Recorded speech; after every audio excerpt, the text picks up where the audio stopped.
Okay, hey guys, so today we're going to be transforming this skirt right here. I thrifted it and I thought it would be super cute if it was more fitted, so that's what we're going to do.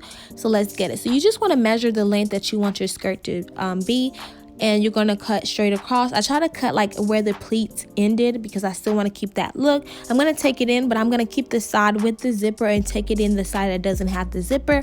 And you just want to try this on. That's going to help you know how much to take in. And we're going to turn this inside out before we start sewing, but I went ahead and cut the extra fabric, pinned the side, and I'm going to sew where the pins are. And I'm just doing a straight stitch all the way down, nothing fancy, simple and easy. Once you sew it, you just want to cut the extra fabric, and I went back in and did like a zigzag stitch so it could have a cleaner, finished, neat look. And boom, that is how it looked. Now I'm just going to hem the bottom, and I just did a roll hem and gonna do a straight stitch, and that's it. That is how it turned out, you guys.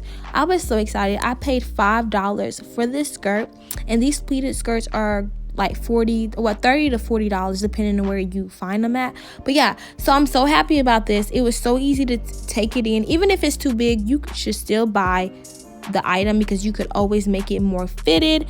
And that's really it. Thanks for watching. Peace, you guys.